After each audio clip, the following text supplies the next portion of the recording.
Hey, how's it going?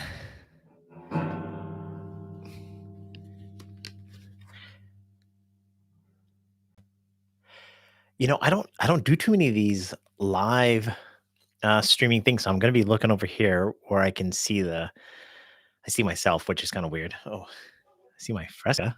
You can see the background. As you can see, it's not a green screen, it's my real background. Thought I'd give it a shot.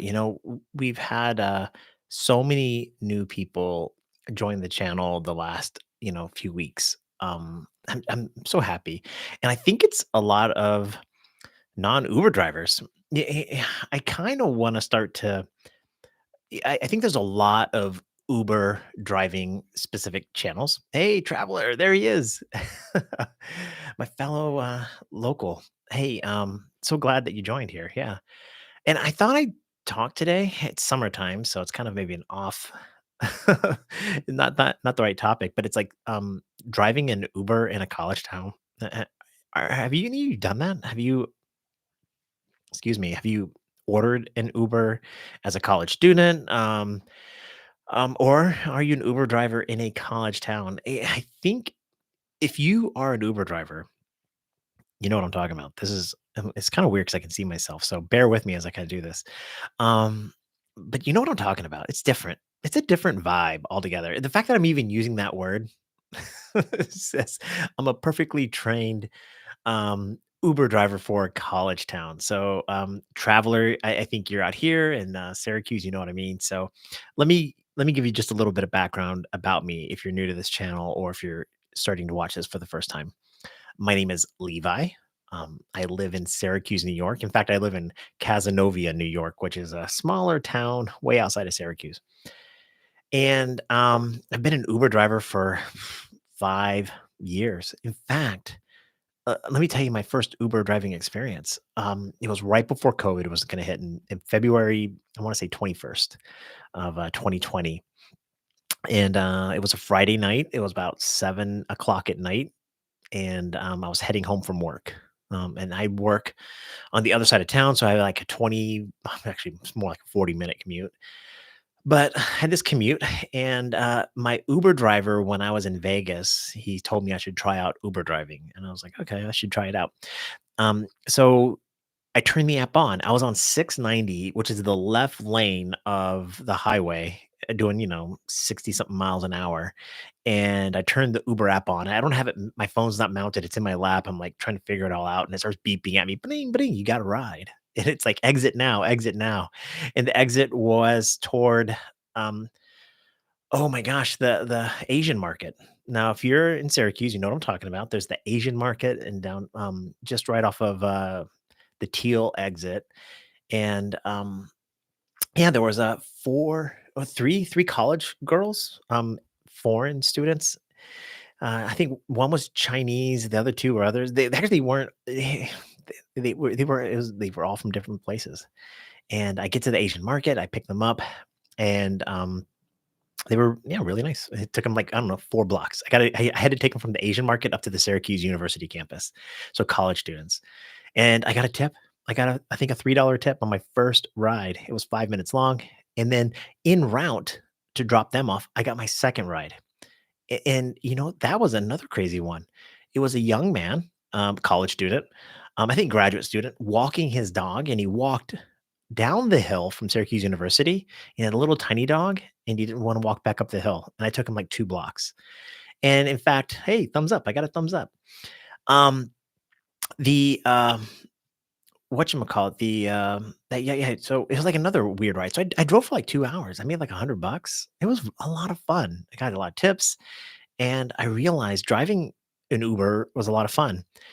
What I didn't know at the time, though, was that Uber driving in a college town is unique. It's not the same. If you're driving in Los Angeles, which or New York or Chicago, which are they have colleges in them, but they're not a college town. And Syracuse is not quite a perfect college town because it's a bigger city. Syracuse University, Lemoyne. There's Onondaga Community College. I've given a few of them a ride, but the whole area of Central New York is college oriented.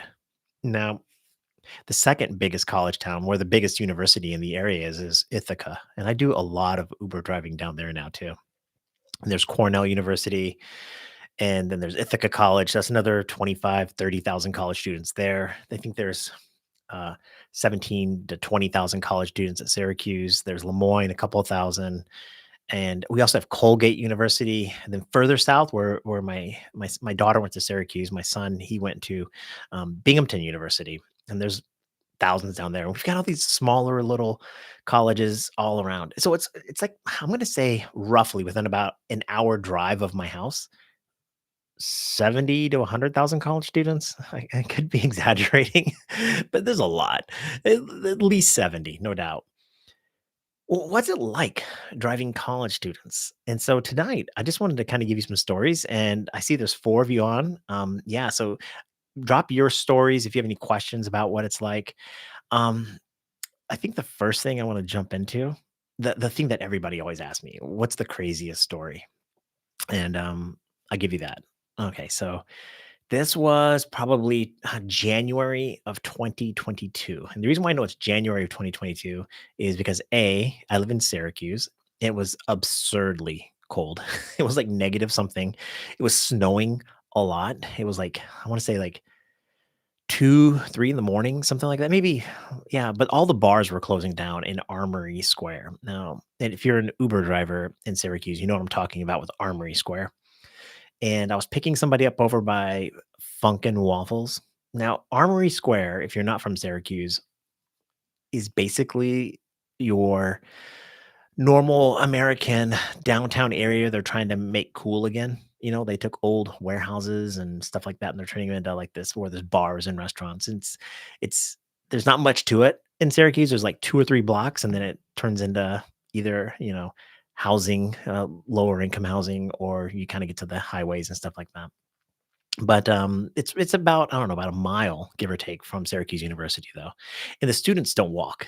Not that mile, not at night, definitely not at night, and definitely not when it's really cold, they have to take an Uber. So, what's my craziest story? So I knew it was January because I just bought my, Toyota Prius. I had a new Toyota Prius. It was snowing horrible, and, I got a ride for, let's just say her name was Jennifer. I don't know, can't remember her name. And if you're there, it's like a one-way street, this little area where the Armory Square is, and there's a lot of Uber drivers there. All the bars are letting out, and so you can see everybody's looking at their phone. They're trying to gauge, who their Uber driver is, and they're loud because they've been drinking a lot. They've been in a bar and stuff like that. Well, I've been waiting for a few minutes. I'm texting, I'm calling my passenger, being like, "Hey, I'm outside." I've been driving all day. I was trying to get a bonus and, oh, Abigail Turner. Oh, nice. Okay, Abigail. Hey, thank you so much. Yeah. I'm not sure if you remember me. Oh, I gotta figure out a way. So I got my screen over here. I'm gonna move my screen just a little bit here. Hold on 1 second.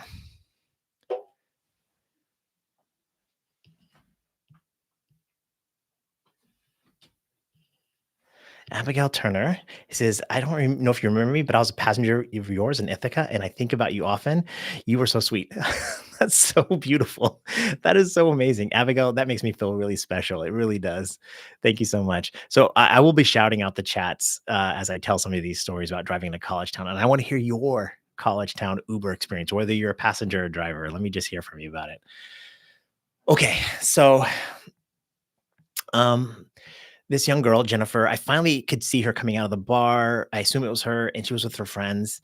And I call her, she's answering the phone, so I could see her on the phone. And I'm like, "Hey, I'm Levi, your Uber." I don't see you. Where are you? I'm right out in front of this restaurant. But I was there too with a bunch of other Uber drivers. There was a cop behind us with his lights, and he was honking his horn, telling all the drivers and cars to move because we're blocking traffic. And so I'm in a hurry, and I'm trying to work on this bonus. It's like she's going to be my last ride, maybe two more rides, something like that. Well, this is the catch. She tells her friend, or her friends tell her, she's walking across the street, "Are you going to be okay?" Now, here's the deal. If your Uber passengers ever say the thing like, "Are you gonna be okay?" Or if they have to ask you, you're not gonna be okay. She wasn't okay. She I didn't realize how drunk she was until she got into the car, but I could smell it. Um, maybe it was in her clothing or anything else like that, but you could smell the alcohol. It's like that sugary kind of college alcohol that they drink. And yeah, so Jennifer gets in my car. Her friends are like, "Are you gonna be okay?" And she's like, "I'll be okay. I'll be okay." And I realize I'm literally taking her like 3 blocks. It's a 5 minute trip just to get her back to her dormitory. And one of the things that happens when you Uber drive late at night, the Uber driver is trying to talk to you sometimes because we're trying to understand how sick, drunk you might be. Ugh, a quiet person is the one that's gonna throw up. A talkative person tends to they're very drunk and they're loud, but they're not gonna throw up. And Jennifer gets in my car and she's really quiet to start. And then I can hear this little thump, thump, thump. It was her head. She was sitting right behind me, her head hitting the window on my car as I was kind of bumping on the roads. We have a lot of potholes and it was snowing and all this kind of stuff. And I remember it's -10 outside in January. And I'm like, oh gosh, Jennifer, you okay? And I can hear the window roll down. And now, oh my God, Uber drivers, you know what I'm talking about. When you hear your window roll down, you know it's about to go down. I'm like, "Hey, what's going on? Are you okay?" She goes, "I just need some fresh air. I think I'm gonna throw up." So I quickly pull over to the side of the road. I jump out of the car, I open up her door, and she kinda leans like this, and, her one arm holding the door, one arm holding kind of the side of the car, and she's like, "Bleh," just laying down across my seat, yakking out into the middle of the street, and I'm standing there looking at her, so I back up. And I remember it's -10, and I'm freezing standing outside. There's adrenaline running through me, so I'm shaking from the adrenaline, I'm shaking because I'm watching this girl just black everywhere. It was gross, and it was not in my car, but it was still pretty gross. But that's not where the story ends. It never ends like that, does it? She's yakking on the street, and then she looks up at me, with the saddest face. There's the embarrassment. She's relieved, I assume, because she's been throwing up, and that feels good to get that out of your system. But she's relieved. But she's kind of embarrassed. And when she looks up at me, she's got like her hair was in her face and like the vomit was in her hair, like this. It was so gross. And I had a towel in my hand and I kind of just like hold it out to her. I'm like, here you go. And she wipes it. She tries to hand the towel back to me. And I'm like, no, no, no, no, you keep it. So I'm standing there shivering and I'm like, are you okay? Are you ready to go? And I think I can do it. I'm like, okay, let's go. W We get in the car, we drive another block, and this time I hear the window roll down again, but I couldn't pull over for whatever reason, I don't remember why, and she vomited all down the side of my car. Now I was going slow, so it wasn't like it was blew like the wind or anything like that, just kinda went straight down the side of my car. Um, and I'm not gonna describe the vomit in any way other than that it was -10, and and it froze to the side of my car. It froze to the side of my car. It was so bad. And, now I get her to the place where she's at, and she gets out of the car, and she tells me she was, a nutrition student, and she never drinks this much, and they never do, and I see her walk inside, and I wanna see her get inside the place because, she could freeze to death. She fell on a snowbank or something like that. And I go back and I turn around and I see her walk in, so I get outside and I look at my car, and there's frozen vomit all the way down the side of my car. Now, here's the bad part about frozen vomit. You can't get it off. There's no amount of towels that'll wipe it off. There's no amount of, anything. The car washes are closed. Nothing. My night was over. I tried some water bottles, but they froze too. It just made it worse. I had to wait till the next day when car washes would open, if they would, because I think it was -10. And, yeah, that's my horror story as an Uber driver in a college town. So I see some of you have, joined, and I really appreciate it. Boy, Traveler, Abigail, good to see you guys. Please leave me a chat if you have ordered an Uber, in a college town, or if you're an Uber driver in a college town, leave your story, leave it in the chat, and let me hear from you about that.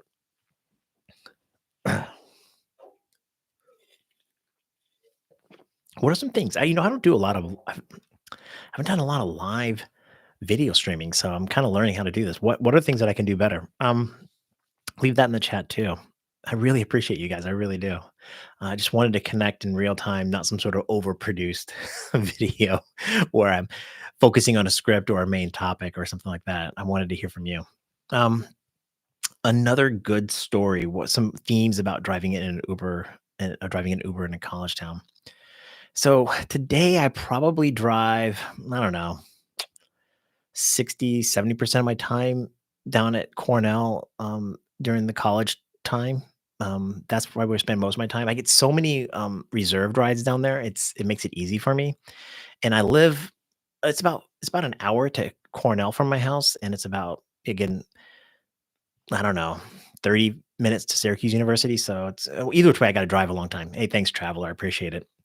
Traveler is a fellow driver, but he's no longer an Uber driver, right? Is that still the case? You're not no longer an Uber driver? Um, I think one of the things that I like most about driving an Uber in a college town is the variety of people that I get to pick up. People from all around the world, especially specifically Cornell.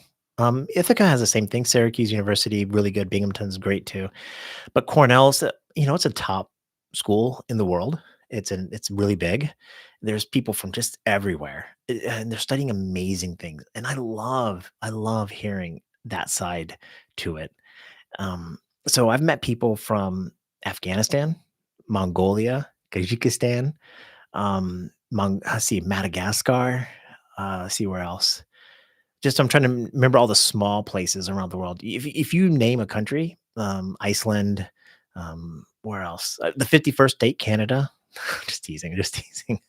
Uh, Canada's giving North America here, at least where I'm at. Looking outside, there's a lot of smoke in the air. We've got the fires from Canada, but we have all these people from around the world studying amazing things. I've picked up people. If you've driven an Uber in a college town, you know what I mean. Um, The traveler says, "I couldn't do it any longer due to too much passenger self-entitlement." Yeah, that's the hard thing. It is so hard the way passengers treat Uber drivers, and my podcast tomorrow is gonna talk a little bit about this, the one that I'm releasing tomorrow, the 2 different types of passengers. Um, but okay, so I've learned a little bit about amazing things that are going on. I'll give you a story of a researcher. So in the world of academia, there you go get your undergraduate degree, then you go on to get your master's, and then your PhD. Then after your PhD, you go on to what's called postdoc work before you become a professor. Uh, I've learned this. Now, the postdoc person, I was taking this one guy, and he said he's researching in the world of robotics or micro robotics, artificial intelligence, and biology is kind of his world that he's I don't know, he's researching. So my mind goes to like kind of crazy stuff. Again, I'm driving my car, I'm by myself. You listen to some crazy podcast, world ending kind of things. And so I was thinking, like, are you talking about like micro robots, like a bunch of bees and, like a swarm of bees all controlled like AI, and that's where you're researching? And he goes, much smaller, like in your bloodstream smaller. And I'm thinking, like, remember that movie with Martin Short where he like shrinks down Honey, I Shrunk the Kids, or he shrinks down into like in the bloodstream? I think that was Martin Short, right? That movie? I don't know. Um, and so I was like, wow, that sounds really scary, right? Imagine a bunch of micro robots controlled by AI that could potentially be in your bloodstream. That sounds like a COVID conspiracy thing. And he didn't say it was live or anything like that. And that's what he's researching, that kind of world. And I imagine these robots are probably just on off switches. They're not like things with, I don't know, claws. But my mind was racing toward that. And so here's the catch. I go, aren't you worried? Aren't you worried about the implications of what you're researching? Aren't you worried about that to humanity? Like what could happen? And what he said blew my mind. He said, I try not to think about it. Now, I try not to think about it, is what he said. And all I could think of is like, you're the PhD person. We as the human race are assuming you're thinking about it. That's your role. That's your job. Um, yeah, that's the whole gig. Why aren't you thinking about it? So yeah, I was really surprised when he said that. Um, but I knew what he meant. I mean, he's thinking about it from an application standpoint. He's thinking about it from a I don't know, whatever standpoint. I'm thinking about it from a morality standpoint. And, yeah, so that was another great college story. So, yeah, about, every day, I'm either taking somebody from Syracuse University to or from the airport, or Cornell, or Binghamton, and I'm taking them to and from the airport. And if you get, during the summertime right now, it's a lot of, PhD students and researchers, people doing, really interesting things. I haven't heard a lot from you in your chat, so I'm gonna put up a goal. Is that cool? We're gonna do a goal. My goal is that let's just do a simple goal. I want to see what the topic should be for the next time I go live. If I can do a goal, let's see here. I'm gonna try this button here. Let's try it here. Hold on. So I lean over here. All right, and it says if I can get one super chat, and I'm gonna do a $2 super chat. Now, I don't really care if I make $2. The point is to see if, I can do it, and then it'll be the topic for the next week. How's that sound? Does that sound good? Or the next time I do it? So, you can pick the topic. You can pick the topic.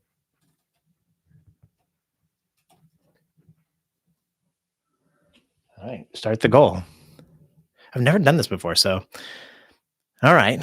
I'm pretty excited about that, right? This is pretty good. All right, so again, are you an Uber driver in a college town? Have you ordered an Uber in a college town as a college student? Let me hear from you. That's the goal. And so tonight, I have a goal. If I can just raise one $2 super chat, just one, that's the topic for the next week, and you get to pick it. What do you think? That sounds pretty good. Well, we've been going for a little bit, 22 minutes. Okay, so man, I've done 13,000 rides across Uber and Lyft, and maybe 12,999 out of Uber and about 100 doing Lyft. I'm not much of a Lyft person. Is your college town an Uber town or a Lyft town? I would bet it's Uber town, isn't it? I like the Lyft app. I think it's the better performing of the apps, but Uber gives me rides, and I need rides. Let's see here. What else is it like to drive in an Uber in a college town? Um, well, again, so you've got the drunk college students, and that was a pretty good story. So if you go back to the beginning of this live stream, that's my famous college girl throwing up in my Uber, and then you've got the researchers and some of the amazing things that they're working on, and hearing from them. I think another part to driving an Uber in a college town is the style in which you Uber drive. Now I'm using the word college town in this scenario a little bit different. If you're focusing on college students. Now, I would love to get like a massive Cadillac Escalade and be like a limousine driver to and from airports. Like I think about that often, like how cool that might be to like work in LaGuardia, New York, or Los Angeles. And I don't really care about taking celebrities or rich people. That's not it. Just like the opportunity to do something luxurious when you're an Uber driver in a college town doing college students. Man, you're trying to take your beater car and hope they don't destroy it. And you're doing rides that are like 5 minutes long. Like a 10-minute ride would be like a long ride. So if you look at Syracuse University, basically the longest ride I might do as a as an Uber driver when I'm focusing on just the college students, you're talking like that 10 to 2 a.m., 10 p.m. to 2 a.m. kind of zone, even to 3 a.m. I, I'm trying to go, like, maximum, I think it's, like, 2 miles. Is it about 2 miles? If you're an Uber driver here in Syracuse, you can correct me if I'm wrong, from South Campus to the 50, is it 505, 501? Down over there in Walnut. It's like the my area is so small. Now, you still have to drive like 20 miles an hour because it's it's like there's college kids everywhere on the streets, and they're not paying attention to cars, and so you can't go fast. There are Uber drivers, and I've seen you. You drive way too fast. Slow it down. But yeah, you're just trying to go ding, ding, ding, ding, ding, ding, ding, go out around all night. And my most rides I've ever done when I've said, I'm never going to leave this college campus, I'm going to go for 12 hours straight outside of breaks. But if I go from, like, let's say noon to 2 a.m. with a 2 hour break, so 12 hours of driving, I could do almost 60 rides. In one day, 60 rides. I've seen some drivers that are getting like 65 rides. That doesn't include if they did, like, like a Lyft ride here or there, or, a different app or anything like that. They're just trying to do as many short rides as possible, which means you don't get a lot of time with the passenger, and that's okay.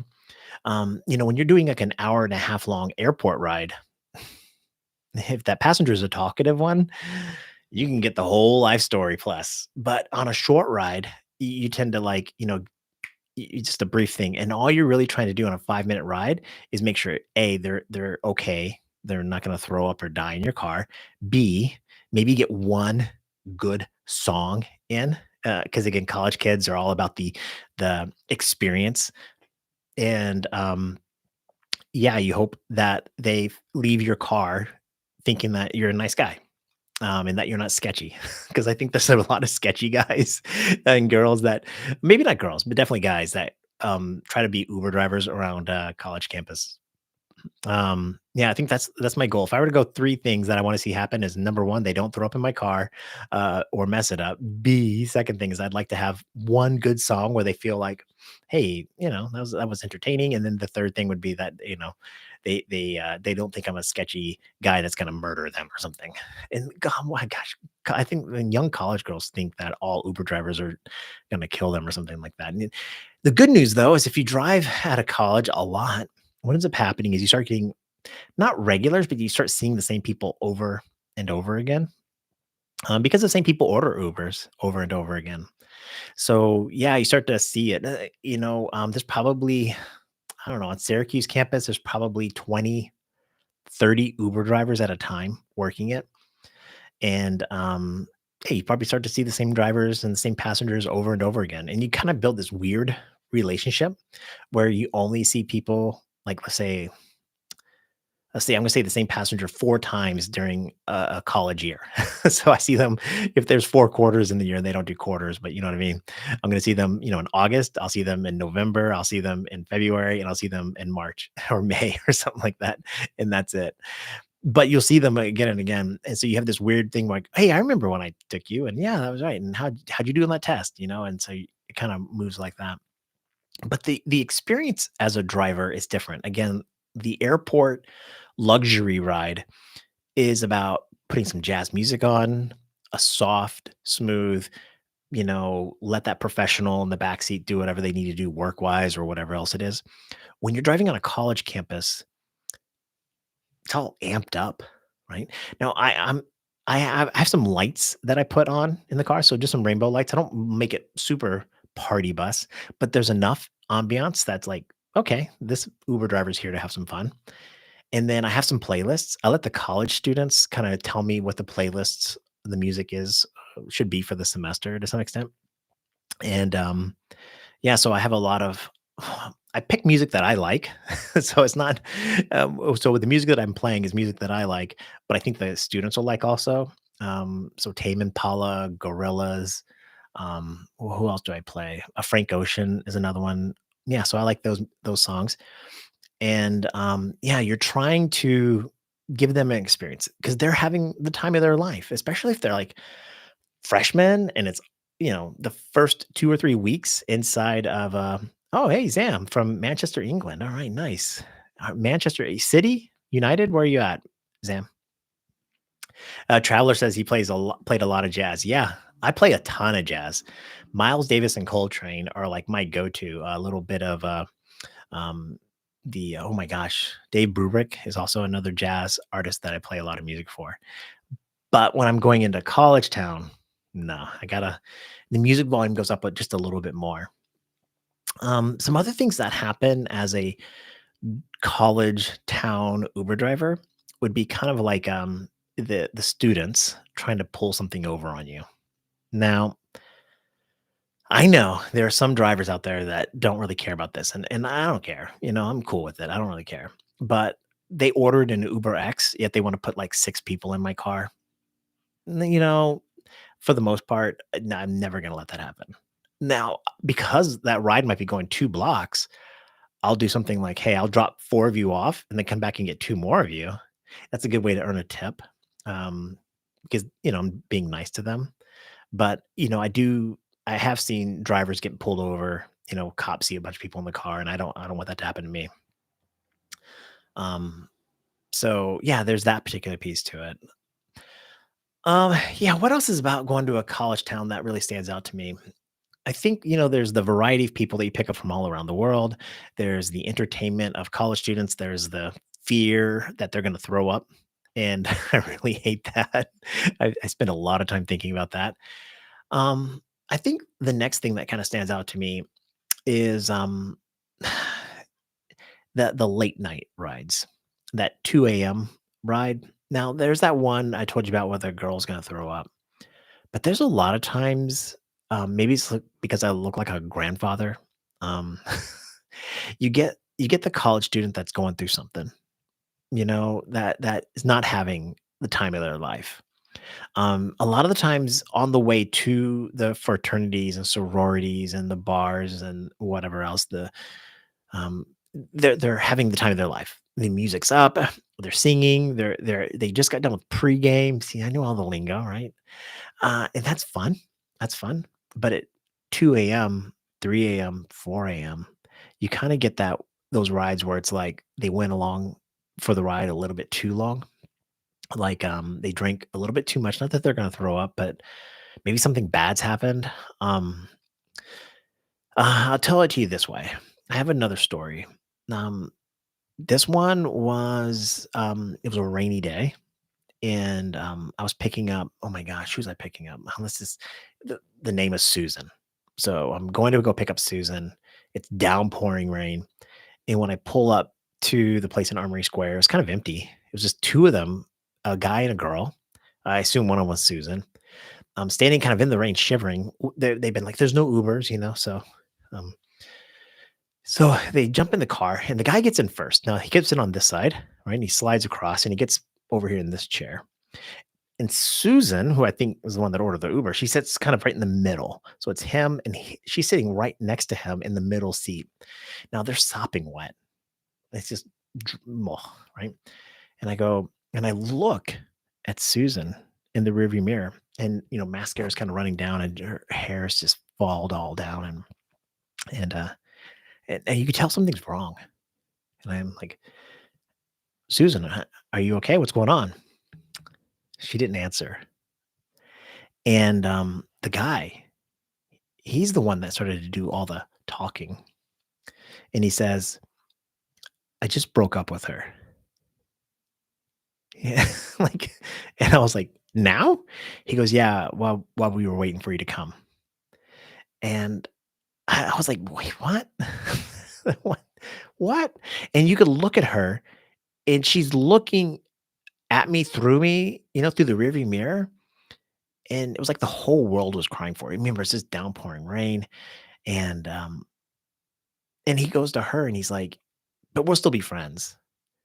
And yeah, that was just and all of a sudden, as an Uber driver, now this story is not unique to college towns, this can happen to any place, but, that young girl, she reminded me of my kids. At the time, my daughter's a little bit out of college, but my son was still in college at the time, and I think about the emotional things of life when you go through college. You're away from home, you got new friends, you're probably doing experimental things, your relationships seem much more grand and urgent and much more real and tangible. And here's this guy that broke up with her in my car. Not maybe not in my car, but I was the immediate after effect of what was going on, the rain, and yeah, Traveler, I probably had Miles Davis playing by then. It was later in the night. And it just hit me as super sad, super sad. And the whole ride, he's talking to her and to me, and she's just sitting there staring, at me, or maybe not at me, but at the road, but I could see her eyes, you know, and that's what it's like. Yeah, I think about that, Susan, often. You know what I think about? I'm thinking about like it must have happened so soon. She didn't have the wherewithal to have him order his own car. I'm thinking like she paid for the Uber and he's tagging along. What? I would have if I was Susan, I would have kicked his butt out of the car. It's like, "Go get your own Uber. Why am I paying for you to ride with me if you're gonna break up with me?" Um, yeah, there's always something like that. There's just at that 1, 2, 3, or 4 o'clock in the morning time period at a college town, there's always somebody going through something. The party just lasted too long. There's a breakup or you know, that their shoes are in their hands, they're not wearing them. That kind of walk. And as an Uber driver, you don't want to pry, you don't want to get too involved, but your heart still goes out to them, and you want to not be indifferent to the challenges that they're going through. And maybe it's because I'm 50, I'm an old man, I'm a grandfather. I think about when I was their age and the sheer thing that everything is life ending, right? You're through maybe, your high school days, but you're not through your learning how to be an adult yet. And so they're going through these emotional things. And yeah, I don't know, maybe I'm just somebody said I'm an empath, and I haven't really looked that up yet, but my understanding is like I can feel, sense people a little bit more. And yeah, so my heart goes out to them. And I say college town because I don't feel like that happens a lot w with a lot of older adults. Because as you get older, you learn to control your own emotions. You learn to deal with it. You learn not to, Traveler says I'm still a young buck. Yeah, I know. 50 more years left, man. I got this. I'm halfway done. Um, but yeah, that's what it's like driving in a college town. So are you an Uber driver? Kind of going back here. Um, I've got a goal for tonight, $2. If I can get $2 in a super chat, come on. I'll let you pick the topic for the next time I do this. Yeah, and I'll try to do it next week. I'll try. I don't know. Sunday nights are tough. I got to get up at 2 a.m. for my net Uber, and it's 7:30 right now. So, um, yeah, what is it like driving in a college town? What's it like taking an Uber in a college town? Do you have any crazy Uber stories from Uber drivers? Uh, um, let's see. I'm gonna get something to drink here. Can I drink in a live stream? I can, right? I got a Fresca. It's non-alcoholic.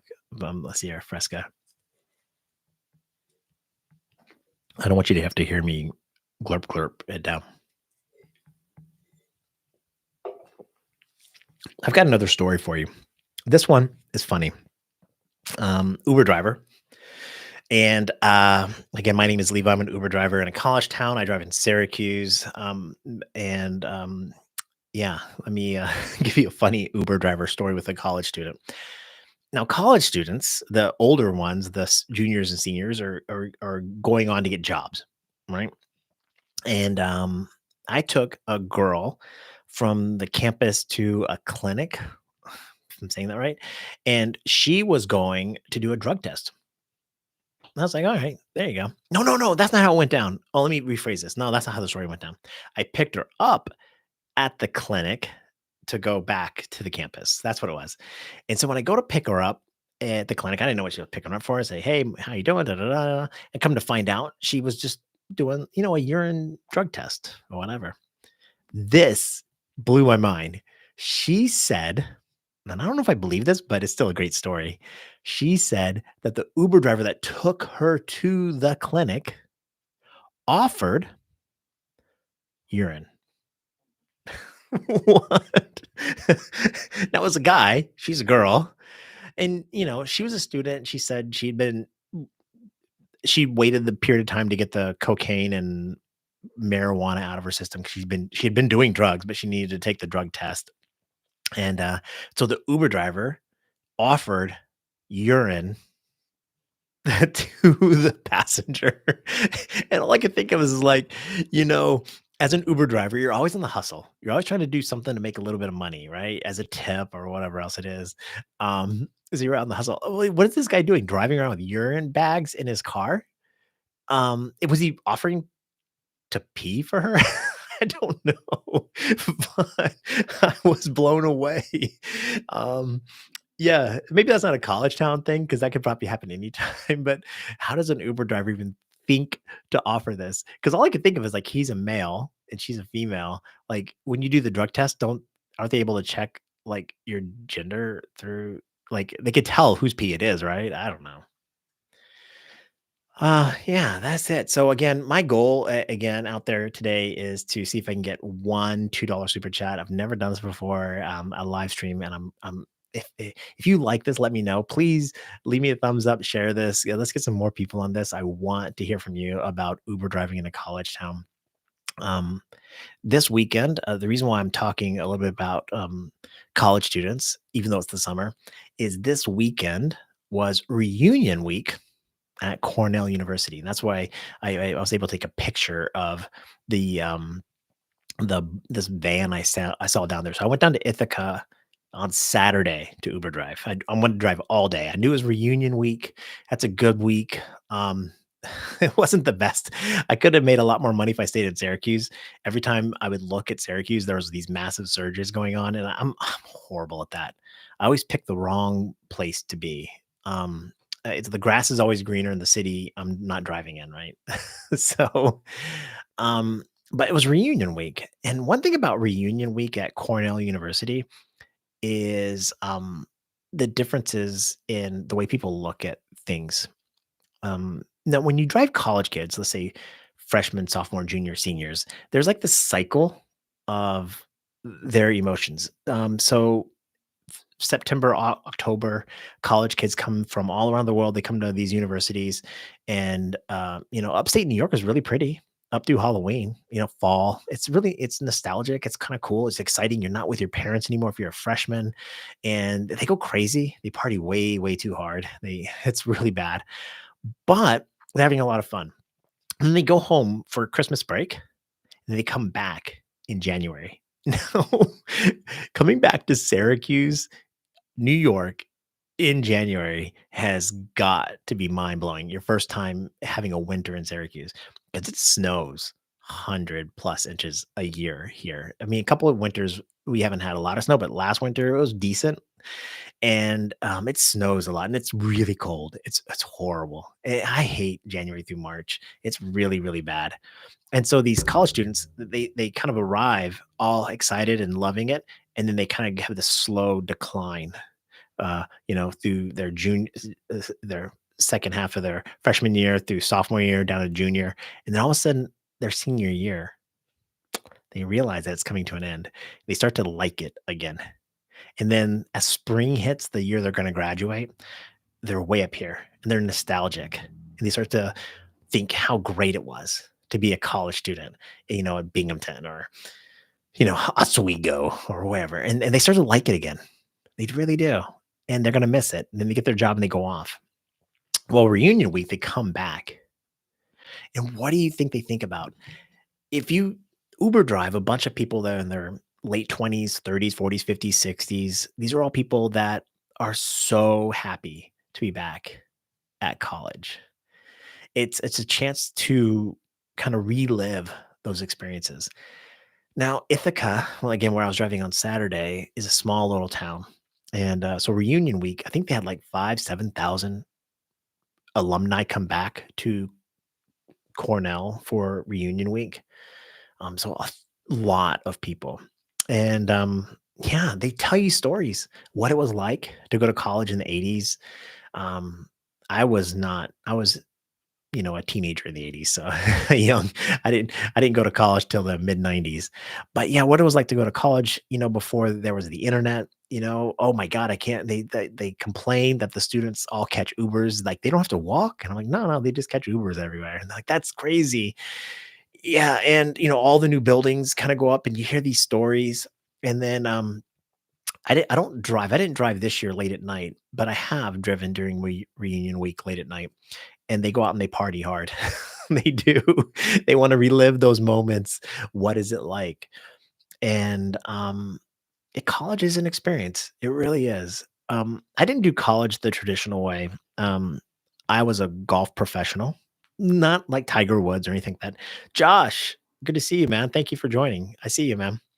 Um, yeah, the I failed as a golf professional, got fired out of a country club, and then I joined the military, and I spent 6 years doing an undergraduate degree, and then I graduated from that, and as an airman, I went to officer school, and then the Air Force. Just texted Lisa, you were live. All right, thanks, I appreciate it. Thanks, Josh. Um, and and so my college experience, when I had the real college experience, was when I was in my 30s. I came to Syracuse. That's why I moved here. I went to Syracuse University to go to graduate school. All thanks to you as the taxpayer, except for you, Manchester Exam, since you're from England. But all the taxpayers paid for my college degree to come here to Syracuse, and I went to Syracuse University, and I loved it in the area. But I didn't have the college experience that a lot of the college kids are having. I didn't do fraternities or sororities. I was in the military. Um, and yeah, so when I was kind of going through that age, it was different. So there's a lot of fun for me as an Uber driver to kind of be on the outside looking in, and it's like skipping. Oh, Lisa came through. Lisa. All right, there we go. I did it. I hit my goal. She did it. Lisa, thank you so much for the super chat. For that, you get to pick the topic for the next week. All right. So, Lisa, you and I are friends. I'll see you at Panera somewhere around the city here. Please do that. Put the topic, think about it, put it in the chat. You can you can put options too, by the way. I'm so happy. Thank you so much, Lisa. I appreciate it. Let me see if I can do a thumbs up. All right. All right, there you go. I gave it a thumbs up and a heart. I think I did. I have to do a better job of learning how to do chats. So you guys are bearing with me. Um, I know Lisa and Josh, you guys have like your Discord. I tried to join it a few times and I can't do it. I'm not I know how to technically do it. I just can't pay attention. I'm not very good at that. I got to do a better job, Lisa. Um okay. So for me, it's like a rock skipping. Um for me as an Uber driver, I'm kind of like a rock skipping. It's briefly touching the college experience every time I get somebody that gets in my car. That's what it feels like. You pick them up at the college game, from the Syracuse basketball game or something like that, and they're all excited. And when they're in my car, I get to experience that a little bit. And then, I don't know all the fraternity sorority names, Delta, Gamma, whatever. And I try to not know all that. But um, oh, so Josh says she asked me how she could join in on the drivers coast to coast on X. She's not the best with X. Josh will figure that out because okay. Shout out to Matt, Lisa, and oh my gosh, why am I the guy that replaced me? Why am I having a brain freeze here? Oh my gosh, Chuck. Oh my god. Driver Chuck out of Delaware. Sorry, Chuck. I forgot your name for a second. Drivers Coast to Coast on X every Monday night at 7 p.m.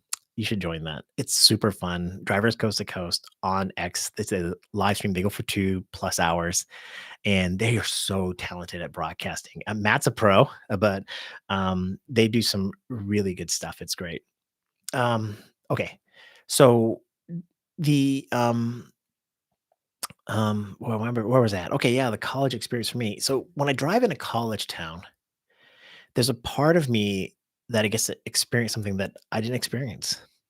That's it. At the end of the day, I've never been in a fraternity, so I don't know what the fraternity parties are like. I've never gone on what do they call it? Date night. If you're familiar, they have date nights where the sororities and fraternities get together for date night. Um, so there's that piece to it. The Yeah, I just it's just a brief moment where I kinda get to see what it's like to be a college student at that time. It seems like a lot of fun. They really do. I don't think it's better than other experiences. I think my time in the military was pretty amazing, and I wouldn't change that for the world. Um, but yeah, the college kids, they bring a lot of energy and excitement and fun, and, I like that. I learn new music. I learn slang. I realized they do so much drugs. I never really did drugs. I was surprised at how intense the drug scene is, and I'm not talking marijuana either. I think the kids that are paying for private schools like Cornell and Syracuse University, they got cocaine kind of money. So that's a new experience for me. Yeah. So Josh asked, "How's business treating me now? The college scenes are over." Yeah, it gets hard. So what happens with me is when the college kids are in town, I typically drive later at night and I'm trying to maximize a lot of short trips. And again, my car's set up to do that type of thing. Now with the college kids gone, like I wake up at 2 in the morning and I do reserved rides early in the morning. That's kind of what I do. Josh says the college kids are always respectful, never acting up like you would think. Yeah. Yeah, I think so. I think college kids respect you if if you establish certain parameters and rules. I think you can do that. I don't get too offended when they try to sneak a beer in my car. I don't get too offended when they try to fit a lot of people. I find a way to navigate that. Yeah, the girls need to wear more clothes when it snows. The girls need to wear more clothes, period. Now, maybe I'm an old man, but it's definitely yeah, it's like, "Oh my god, I can't believe you're wearing that out in public." But that's not unique to Syracuse sorority or anything else like that. I think that's young people in general, young girls in general. What's that bar over by the Post Standard place? I haven't dropped off anybody there in a long time, but oh, man, oh gosh, should I tell you this story? Do you wanna hear this story? Lisa, do you wanna hear this story? I have a gross story for you. Yeah, Syracuse is known for being a party school, major party school. Yeah, it's definitely a party school, but I think they all party. Binghamton, Oswego. Have you guys driven up in Oswego? Let's see here. Gummyish. Yeah, I'm definitely passionate about driving for good. I see you need to talk Lisa into doing some more rideshare. I think you need to do it. Yeah, this will be good. Lisa, you want to hear the story? Okay, I'll tell you the story. This is a bad story. Okay, bear with me. I drop two girls off. I picked them up in Solvay. I think they were going to head out to that bar that's over by the Post Standard bar. You know what I'm talking about. I don't know the name of it. If you put the name in the chat, I'll remember it. But this is a hard thing about doing a live stream. My brain doesn't act as fast as if when I can plan things out for videos. Um, okay.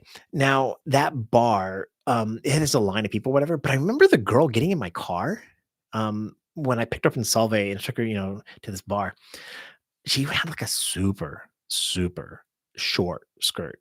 It was a white skirt. That's what I remember too, about it being a white skirt. I don't know if it's jeans or leather or something like that, but it was like a super short skirt. She's a little bit big, a little heavy. I remember that. And I remember saying, like, if she bent over an inch, not even like a lot, you're gonna see everything. Like there was literally like a millimeter bel above all the parts, right? And and so she gets in the car and it's fine, whatever. But she started talking to a friend, right? So they're in the backseat talking, and she's like, she's going through her womanhood, her monthly cycle, and that was my last ride of the night. I remember that, and so okay, here's what happened. They get out and they go to the bar. I go home the next day. My wife wants to take the car. She gets in the car and she sends me a picture from Wegmans. She goes to the grocery store and she's going to load groceries in the back seat. And she's like, I'm not putting it here. She takes a picture and sends it to me. There's a spot where that young girl with the super short skirt was sitting right there. Oh my god. I bleached that seat. It's like oh my gosh, that leather spot in my car. Now that's not necessarily a college story, but that could have happened in a college place because yeah, you're right. Yeah, that's oh my gosh, gummy. I can tell you, yes, everything's gross. People yeah, people do some gross things. I got time for one more of my stories, but I'm looking, we got a lot of people here in the chat, and I would love to know if you have a question about college kids. So I've got some questions. Some of them are like, how's business going? It's like I say, it's really hard. If you live in Syracuse and yeah, it's really hard. When the college kids go out of town, it's really, really difficult. No, it wasn't in my Tesla, it was my beautiful Prius, but still, it's my car. It's gross. Um, let's see here. Um, do I hear some really good, crazy conversations? Oh my gosh. Oh my gosh. Yeah, the drug thing, it doesn't phase me as much as it used to, but the way the kids talk about drugs, I'm like, wow, yeah, I don't know why they feel so confident they can talk about me or about drugs in my car, but it's not a lot of them, but it's still like one is more than I've ever had before. So it's still pretty whatever. Have I ever had anybody throw up in the Tesla? Yes, but I am really good about I don't have any back there behind me, but over here is my stash of Uber stuff, but I have the medical vomit bags now.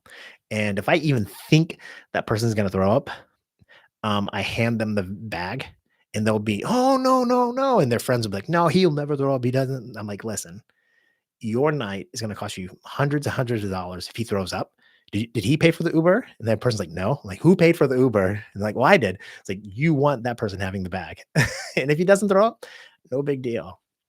Um, so yeah, I've had people throw up in the Tesla, but they throw up in the bag. So there's that. Let's see here. This, yeah, but things slow down when, I mean, okay, Syracuse is what? 200,000, 300,000 people, So imagine like when 50,000 college students come to town between Ithaca, Cornell, all these places. It's like our population grows by 25% when college kids are in town. And so, yeah, just the sheer volume of Uber being ordered. And on top of that, by the way, another thing to think about is during the summer, if you're an Uber driver, you know what I'm talking about. All the teachers that s- that kindergarten through high school teachers, they start to Uber drive during the summer too. So it's like we lose population and then on top of it, the number of Uber drivers shoots up. So yeah, it's a pretty good thing. Um I have one more story, but I'm still waiting here. Syracuse population is 145,560. Lisa, you're such a nerd to know that. How do you know that? Did you just like chat GPT that thing? How do you know that? Um, you guys want to hear one more story? I'm sure you do. All right, let's see here. I've got a couple of stories lined up here. Um, you just Googled it. Well, she just found it today. Yes, of course. Nobody knows that number. Yeah, but okay. Syracuse population is different than Onondaga, Madison, Oswego. So let's say the whole area is about 50,000 people. Oh, can I describe Syracuse a bit more briefly? I'm from the UK. Well, yeah, of course, come here. Let's do this. All right. What is Syracuse like? All right. Syracuse, like the most of the Northeast, we call it the Rust Belt, which is kind of like Manchester, which is kind of like Liverpool. These towns in New York, from going from basically New York City all the way to Chicago, that were built and they grew because they were industrial cities. Exactly, and where America stopped being an industrial country in the 50s and 60s. So Syracuse has old factories that closed down, and it just kind of all went away now, but we do have hospitals. We have some pretty big hospitals, and we have universities. So Syracuse, in my mind, embodies almost all of Central New York, in my opinion. Now, I'm not from here, but I've been living here 20 years. So for me, Syracuse goes from Binghamton to Watertown to Auburn. What's that other place out there? The casino out there, you know what I'm talking about? Kind of almost to Utica. I'm gonna give Utica its own little world because Utica is worse than Syracuse. I used to work in Utica. It's a fine people out there, but Utica's rough. Yeah, but so if you can go 45 minutes in any direction from Syracuse, you're gonna find these other places. And to me, there's that. The second part to Syracuse is that it snows a lot. Like, a lot. Like, I think Syracuse is, like, the snowiest city, like, over 100,000 people. Lisa, you can Google that, check that out, in America. If you have more than 100,000 people in your city, Syracuse is number 1. And we fight with Buffalo and Rochester, and what it is we have this massive lake, Lake Ontario just north of us, and all the cold air from Canada goes right over that lake, dumps a bunch of snow on us, and it snows a lot. And when I moved here, it's so funny. Yeah, Verona's kind of the stretch, right? The Turning Stone Casino, Lisa, that's Syracuse. But once you pass Verona, and I don't consider Rome part of Syracuse either. Rome is Utica. Rome and Utica are their own little thing. So, um, yeah. So when I moved here, I remember it was 2006 and 2007. I was going to graduate school at Syracuse University, and the whatchamacallit, it was snowing a bunch that year, and I was living in downtown Syracuse, and I remember thinking, like, all this snow up in Fulton, that's north of us, Watertown, I was like, "Oh, maybe when I buy a house, I should move south of Syracuse." That's what I thought. I thought south of Syracuse would be the place to go. So the 2 places I looked at were Skaneateles and Cazenovia. Now you can go look on a map, I'm not gonna put them here, but so if you got Syracuse, I'm gonna put it here on this map here. Let's see if we can do it here. Syracuse is right here. You got Skaneateles over here and Cazenovia over here. I think that I'm doing that right. And Oswego gets hit a lot too. So I picked Cazenovia. My wife and I did. We found a house. We love it here. It's a little village, 5,000 people. It's really small. But the lake effect snow goes over Syracuse and then hits the hills. It snows even more in Cazenovia. I thought further south I'd get less snow, but I get more snow than Rome, than Utica here in Cazenovia. It's so stupid. So that's what it's like to live in Syracuse. Syracuse is like most American towns where the downtown area is struggling, trying to grow. We've got some cool spots, Armory Square, Franklin Square, the malls are not too bad. Then there's like the university, and then there's like a ring of kind of low income housing. That and there's no better way to say it. Good people. I give them a lot of Uber rides, but definitely low income housing. People struggling. We don't have a huge gang problem, but we do have a violent problem. And if you're an Uber driver, you got to find ways to avoid some of that. You guys know what I'm talking about. The Ballantyne Apartments would be one. What's that tower that they closed down? Skyline, Skylar, Skytop. Was it Skytop? I can't remember the name of that apartment complex. Yeah, so and then, you go out to the suburbs. There's suburbs, from Baldwinsville to, um, I think Cazenovia is a suburb. It's kind of out farther in the country, but it's still yeah, Skyline, there you go.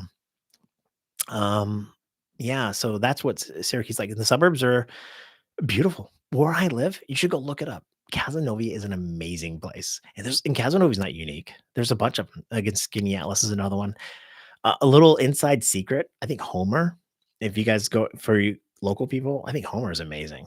That they're all around these little villages all around upstate New York where there's a lake, there's a little downtown area. It's kind of like when I explain it to my um Uber passengers, I explain like the Gilmore Girls. I've never seen that show, but people say Casanova is like the Gilmore Girls.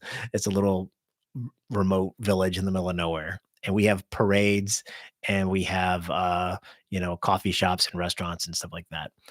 Well, so there you go, Gummish. That's what Cazenovia in upstate New York is like. Um, okay, college experience, the final one. Kind of um, my first kind of experience actually dealing with college students would be I'm trying to think of the best way to say this. I'll tell you what, I'll save that story for another time. It's just gonna take some time to explain it. Um, let me look at my stories over here. I'm looking at a list of stories that I kind of put down for. Do I know where the Wildcat is? No, I don't know where that is. Where is the Wildcat? Where's the Wildcat at? I don't know. I don't know what that is. Camillus. Why am I not know where that is? I don't go as an Uber driver, my zone, I kinda go from Syracuse University to Destiny to the airport. I do spend a lot of time up in that Cicero area where the down to the Delta Sonic in that area. I do go through, every now and then, I head out. to Fairmount, Camillus in that area. I don't Oh, I know where that is. I know where the Home Depot Plaza is, yeah. That's over by, Costco, right? But, yeah, then I try to spend as much time as I can, Manlius, Fayetteville, East Syracuse, DeWitt. That's kind of just because it's closer to my house, though. Um, and I really don't like getting lost on the South Side.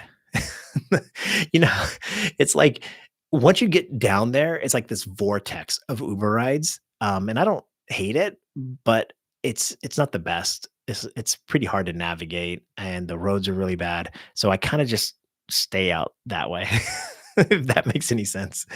Um, my Uber ride in a college town that kinda the ones that stand out to me the most, um let me tell you a modern story. Instead of going back in time to some old stories, probably ones that you're familiar with, I'm gonna tell you one that sparks will leave you with this and think about it for you in your life.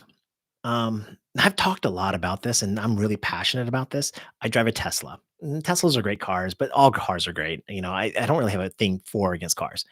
But my Tesla has full self-driving. It's autonomous. And I'll tell you how autonomous is.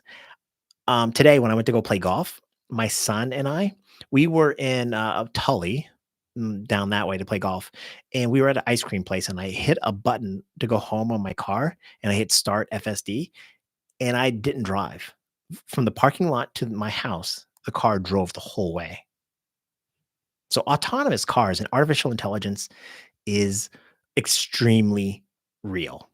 And if you're an Uber driver, I mean, if you think it's not gonna affect you, it will 100% affect you. Artificial intelligence and robotics is not only coming from me as through Robotaxi or Waymo and all that kind of stuff. It's coming here. It'll come to Syracuse. It will happen. And whether it's 2 years from now or 10 years from now, it will happen. But, I had this conversation with, um, she was a dean at another school, and I won't even tell you, but she ordered an Uber Comfort, reserved ride from Syracuse or Cornell University all the way up to the Syracuse airport. So I had about an hour with this person. Super smart, PhD, dean of a college, major university. If I told you the university, you would know. Top. And they just got done having like, I'm going to say a secret meeting, but kind of an emergency meeting at Cornell because they're freaking out, not at Cornell University, but all around the US and the world. They, y- you might hear about college students cheating, right, with ChatGPT. If you haven't used Gemini or ChatGPT or Perplexity or any of these artificial intelligence large language models, they're real. So between that, my autonomous car, the world is changing. And this woman, this dean, she blew my mind about where things are going. She really did. Uh, i- in ways that make me thank God I live in a small place like Cazenovia. Um, she put it to me this way. There's 2 ways to kinda look at it. Actually, she didn't say this one, but I'll give you an example. Let's pretend you have a pain in your chest and you're not feeling good, and so you go get an X-ray or a MRI or some sort of digital scan. You do something like that. I left my window open and my neighbors are waving at me. Sorry. So they could see me on Slack chat.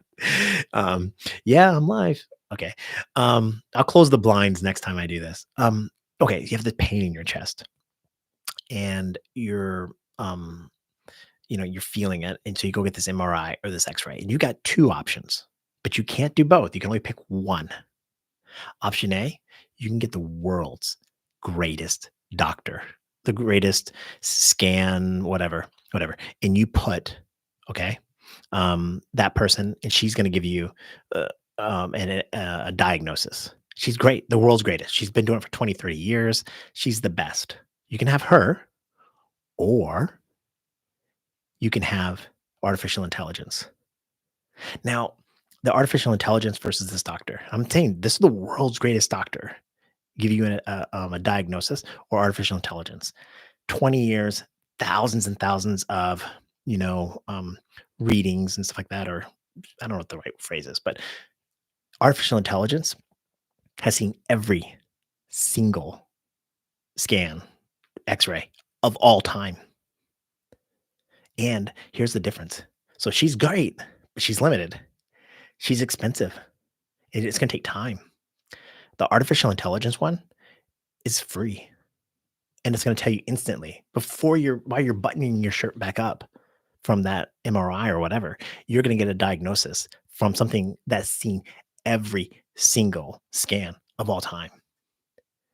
And so what she was telling me, this dean of this school, was that students 4 years ago, when they were entering college, they were told, "Just learn to code," right?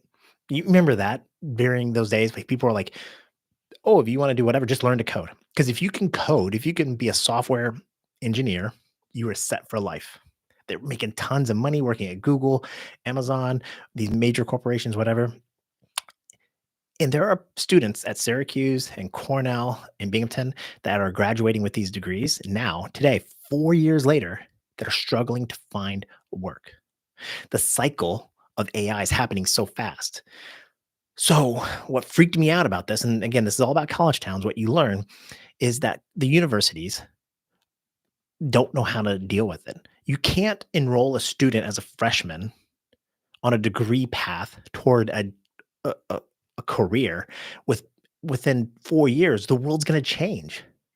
So how can somebody commit to a school like Syracuse University where they're paying 70, 80, 90, $100,000 a year when you put travel cost and all this other stuff in there to go to school, $400,000 a year to learn something that may be gone, c completely gone by the time they graduate.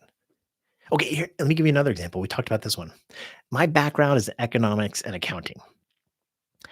I can tell you this, I would not be wanna be an accountant. Imagine going to college today as a freshman to study accounting.